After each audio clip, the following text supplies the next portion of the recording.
Wilder Voltaire, serviteur de Jésus-Christ, notre Sauveur, notre Seigneur et notre Dieu. Christ m'a fait profiter de cette occasion pour présenter au monde ce grand thème. La théologie contre la prédestination, ou la prédestination versus la théologie. Dans d'autres mots, la théologie est contre la souveraineté absolue de Dieu.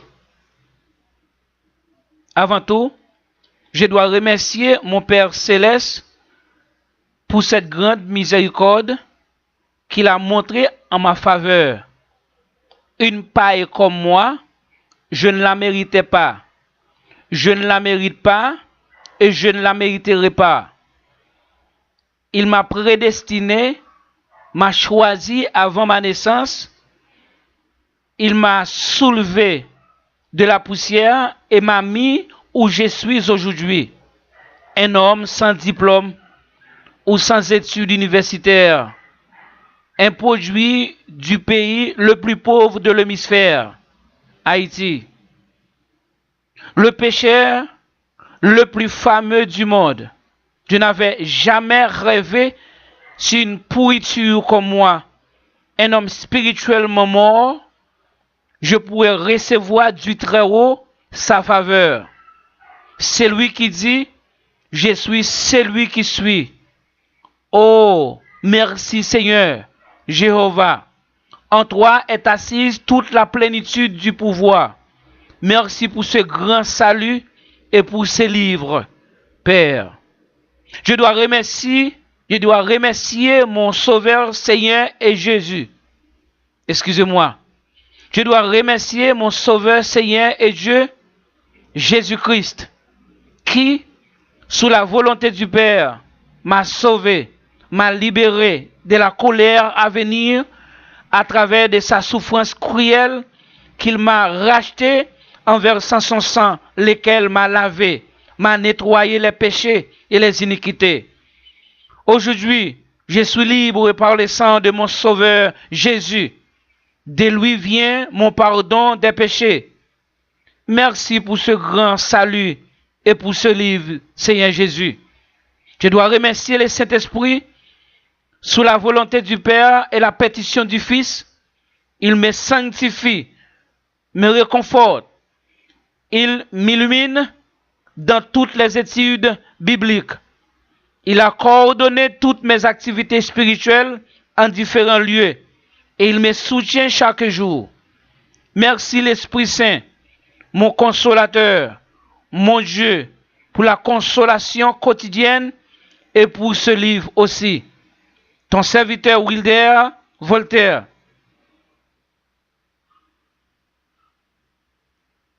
La théologie est contre la souveraineté absolue de Dieu. La prédestination versus la théologie. Dieu avait bloqué Adam catégoriquement pour ne pas utiliser les principes directeurs de l'arbre de la connaissance du bien et du mal, afin de ne pas découvrir les mystères de l'arbre de vie. Dieu l'a empêché, naturellement parlant, les concepts philosophiques, métaphysiques, épistémologiques, méthodologiques ou théologiques de l'arbre de la connaissance du bien et du mal dans l'arbre de vie pour ne pas découvrir ses principes directeurs et vivre éternellement. Dieu a bloqué, a interdit, a réfuté depuis le jardin d'Éden tout usage des produits naturels qui sont les sciences humaines, y compris la théologie qui viennent de l'arbre de la connaissance du bien et du mal, dans l'arbre de la vie. Dieu a annulé ou supprimé depuis le jardin d'Éden cette connaissance qui s'appelle le bien et le mal, connue par les théologiens comme les Bibles arbitres, dans l'arbre de la vie qui est Jésus-Christ. Dieu ne veut pas l'usage d'aucune de ces sciences naturelles, en parlant de leur logique, leur méthodologique, leur calcul ou leur recherche avec l'intention basique de comprendre et d'interpréter les mystères de l'arbre de la vie et aussi de vivre éternellement. Tout principe théologique est exclu dans l'arbre de vie, qui est Jésus. Quelle que soit sa nature, soit théologie systématique, soit théologie philosophique ou naturelle, soit théologie révélée, soit celle de l'orthodoxe, soit théologie musulmane, soit théologie catholique ou protestante, soit théologie du mormonisme, soit théologie dogmatique ou soit théologie évangélique ou morale. Nous allons vous confirmer que c'est une insulte au niveau superlatif quand on compare Satan avec Jésus qui est le Seigneur même de Satan. J'écoutais une femme qui prêchait à la radio, qui présentait au peuple haïtien deux candidats, lesquels étaient Satan et Jésus. C'est la plus grande insulte que j'ai jamais écoutée auparavant, en présentant à Satan comme le rival de son maître, son Seigneur, Jésus. Matthieu chapitre 4, verset 10. Ésaïe 45, verset 5 à 7. Dieu créa la pauvreté et Dieu aussi créa les richesses. Dieu créa les ténèbres, le mal, et Dieu forma aussi la lumière, le bien. Satan n'a rien créé. Il est un simple serviteur créé par Dieu lui-même pour exécuter les ordres de son chef, Jésus. Je veux que le monde sache que Dieu n'a pas de rival. Mais quand on parle de la prédestination, beaucoup de personnes nous ont déjà qualifiés comme les calvinistes, les disciples de Calvin. D'abord, nous devons savoir que le message de la prédestination ne venait pas de Jean Calvin. En d'autres mots, Jean Calvin n'était pas le premier prédicateur de la prédestination. Dans le domaine spirituel et sous la bannière de la dispensation de la grâce, les apôtres de Jésus-Christ furent les premiers prédicateurs de la prédestination. Encore, dans le domaine spirituel et sous la bannière de la dispensation de la grâce, les apôtres de Jésus-Christ furent les premiers prédicateurs de la prédestination complète, contre le simple, au contre-simple. Surtout Paul, Pierre, Jude et Jean. Cependant, dans le domaine naturel, sous la bannière de la dispensation de l'Ancien Testament ou du libre arbitre, les prophètes de Dieu parlèrent de la prédestination dans une forme naturelle. Ils parlaient souvent de la souveraineté absolue de Dieu sur toute la création.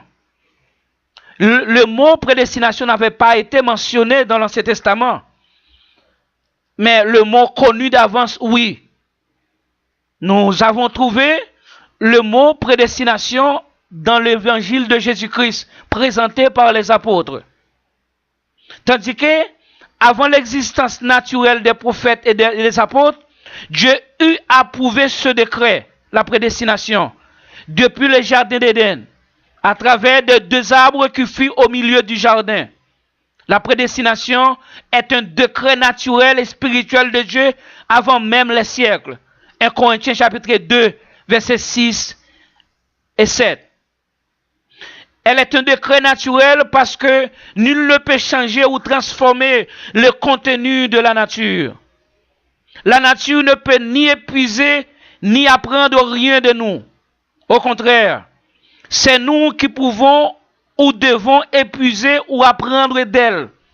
Job 38, verset 16, verset 31 et verset 32. La nature ne peut observer nos lois. C'est nous qui devons obéir à ces principes. Et la nature est créée par Dieu. C'est lui-même qui dit tout ce qu'il créa, c'était bon ou fut bon. La prédestination est un décret spirituel parce que les dons et l'appel de Dieu sont irrévocables. Qui lui a donné l'époux et premier pour qu'il l'ait à recevoir en retour et qui a été son conseiller? Romains 11, verset 29, Romains 11, verset 34 et 35. L'approbation de ce décret fit dans le livre de Genèse, dont l'arbre de vie fit son sceau. Jésus, qui est l'arbre de la vie, est l'exécution ou la manifestation de ce décret. Et maintenant, ce message de la prédestination a révélé par Dieu à ses apôtres et les autres constructeurs comme vous, Saint Augustin, Jean Calvin et moi, si le fondement des apôtres. Nous continuons la publication de la souveraineté absolue de Dieu par le message de la prédestination sur toute la terre. Le message de la prédestination existait environ 1460 ans avant même la naissance naturelle de Jean Calvin. Moi, j'ai reçu ce message de la prédestination de Dieu sans rien lire de Jean Calvin ni d'aucun d'autre après les apôtres qui parlaient de la prédestination. Après un an d'existence de mon premier livre sur la prédestination, j'ai commencé à recevoir de titres de calviniste de la part des opposants de ce terme. Je ne savais pas ce qu'ils me disaient parce que je ne savais rien de Jean Calvin, jusqu'au jour qu'un ami m'avait dit que j'étais en train de prêcher la doctrine de Jean Calvin. Pour eux, j'étais l'un des disciples de Jean Calvin. Et on m'avait dit aussi que Jean Calvin était un théologien. Moi qui crois que la théologie n'est pas compatible avec la prédestination, moi qui sais que la prédestination double à prêcher premièrement par les apôtres, moi qui sais que la prédestination fut annoncée par Dieu depuis le jardin d'Éden à travers des deux arbres qui furent au milieu du jardin, je leur réponds en disant: je ne suis pas calviniste, je suis chrétien et je ne suis pas un disciple de Jean Calvin. Je ne connaissais pas sa doctrine avant que j'avais reçu le message de la prédestination directement de Dieu par les écrits des apôtres et des prophètes. Naturellement parlant, je pouvais devenir le disciple de Calvin à cause de sa grande connaissance théologique. Mais spirituellement parlant, si mon destin spirituel attacherait à l'arbre de la vie, et je ne serai jamais son disciple à cause de cette même grande connaissance naturelle qui est la théologie. Alors, cela dépendrait comment Calvin concevait la théologie dans le plan du salut de Dieu après avoir reçu de Dieu le message de la prédestination. Si dans le plan du salut de Dieu, les études de la théologie étaient considérées par lui comme des temps perdus ou comme de la boue, oui, à cause de mon destin spirituel, je pourrais devenir son disciple si ma conviction spirituelle sur la prédestination viendrait de lui. L'Éternel a tout fait pour un but. Les méchants pour le jour du jugement. Proverbe 16, verset 4. Au-dedans de ce univers créé par Dieu, rien n'existait ou rien n'existe pas sans la main de son Créateur. Tout ce qui se trouve au-dedans de ce globe sont venus de Dieu. Le Créateur du globe, les mots et les biens sont venus de Dieu. C'est une insulte au Créateur de l'univers quand on l'attribue ses œuvres à une autre créature qui est Satan. Ce ne sont pas les païens seulement qu'attribuent les choses de Dieu au Satan, mais aussi les théologiens, les hommes formés qui prêchent pas derrière de l'autel et disent le mal vient de Satan et le bien de Dieu. Ou Satan a créé les ténèbres, ou le mal, et Dieu lui-même forme la lumière, ou le bien. Ces théologiens-là, ces hommes formés, ont créé deux pouvoirs opposés, l'un à l'autre.